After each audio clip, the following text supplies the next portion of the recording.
ಕೆಂಪು ಕಲ್ಲಿನ ವಿಚಾರದಲ್ಲಿ ಜನರಿಗೆ ಗೊಂದಲಗಳಿತ್ತು. ಸರ್ಕಾರದ ಮಟ್ಟದಲ್ಲಿ ಚರ್ಚೆ ಮಾಡಿ ಕೆಂಪು ಕಲ್ಲು ತೆಗೆಯುವ ಎಲ್ಲ ಸಂಘದ ಪ್ರಮುಖ 3 ಬೇಡಿಕೆಗಳನ್ನು ರಾಜ್ಯ ಸರ್ಕಾರ ಈಡೇರಿಸಿದೆ. ಹೊಸ ಲೈಸೆನ್ಸ್ ಹಾಗೂ ಲೈಸೆನ್ಸ್ಗಳ ನವೀಕರಣವೂ ಮಾಡಲಾಗುತ್ತಿದೆ. ಇನ್ನು ಮುಂದೆ ಯಾರೂ ಕೂಡ ಲೈಸೆನ್ಸ್ ಪಡೆದು ಕೆಂಪು ಕಲ್ಲಿನ ವ್ಯವಹಾರ ನಡೆಸಬಹುದೆಂದು ಪುತ್ತೂರು ಶಾಸಕ ಅಶೋಕ್ ಕುಮಾರ ಹೇಳಿದ್ದಾರೆ.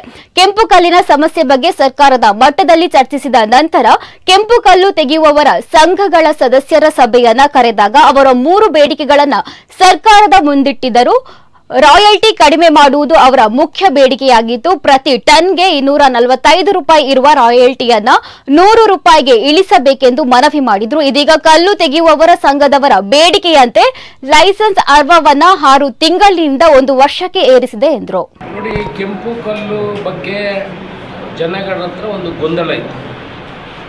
ಅದಕ್ಕೆ ಸರ್ಕಾರ ಮಟ್ಟದಲ್ಲಿ ಚರ್ಚೆ ಮಾಡಿ ಅವರು ಕೆಂಪು ಕಲ್ಲಿನ ಯಾರ್ಯಾರು ತೆಗಿತಾರೆ ಅವರೆಲ್ಲ ಯೂನಿಯನ್ನ ಸದಸ್ಯರನ್ನು ಸೇರಿಸಿ ಮೀಟಿಂಗ್ ಮಾಡಿ ಅವರೊಂದು 3 ಬೇಡಿಕೆಗಳನ್ನು ಕೊಟ್ಟಿದ್ದರು.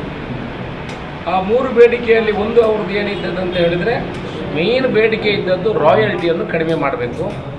245 ರೂಪಾಯಿ ಇರುವಂಥ ಪರ್ ಟನ್ನಿಗೆ 245 ರೂಪಾಯಿ ಇರುವಂಥ ರಾಯಲ್ಟಿಯನ್ನು 193 ರೂಪಾಯಿಗೆ ಮಾಡಬೇಕು ಅಂತ ಅದನ್ನು ಮಾಡುವಂಥ ಕೆಲಸವನ್ನು ಸರ್ಕಾರ ಮಾಡಿದೆ.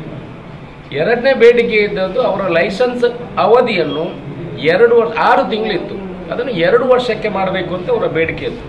ಅದನ್ನು ಈಗ ಸರ್ಕಾರ 1 ವರ್ಷಕ್ಕೆ ಮಾಡಿದೆ. ಯಾಕೆ 1 ವರ್ಷಕ್ಕೆ ಅಂತ ಮಾಡಿದೆ ಅಂತ ಹೇಳಿದರೆ, ಇವರು 2 ವರ್ಷ ಡಿಗ್ ಮಾಡ್ಕೊಂಡು ಹೋದರೆ ಅಲ್ಲಿ ದೊಡ್ಡ ಗುಂಡಿಯಾಗಿ ಎಷ್ಟೋ ಸಾವುಗಳು ಸಂಭವಿಸಿದ ಇತಿಹಾಸದಲ್ಲಿ ಇದೆ. ಅದಕ್ಕೆ ಬಿದ್ದು ಮೊನ್ನೆ ಕೂಡ ನೀವು ನೋಡಿರ್ಬೋದು, ಒಂದು ಸಾವು ಸಂಭವಿಸಿದೆ ಮಂಗಳೂರಿನಲ್ಲಿ. ಅಂದರೆ ಗುಂಡಿ ಮಾಡಿರೋದು, ಅದನ್ನು ಹಾಗೇನೆ ಬಿಟ್ಟು ಹೋಗೋದು.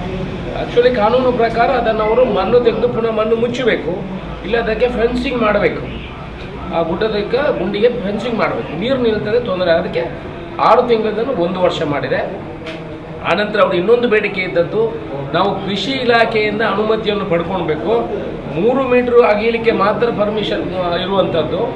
ಈಗ ಅದನ್ನು ಹೆಚ್ಚು ಆ ಕೃಷಿ ಇಲಾಖೆಯಿಂದ ತೆಗೊಳ್ಳುವಂಥ ಅನುಮತಿಯನ್ನು ಬಿಡಬೇಕು, NOCಯನ್ನು ತೆಗೊಳ್ಬಾರ್ದು, ಹಾಗೇನೆ ಕೊಡಬೇಕು. ನಮಗೆ ಅದು ತೊಂದರೆ ಆಗ್ತದೆ, ಡೀಲ್ ಆಗ್ತದೆ.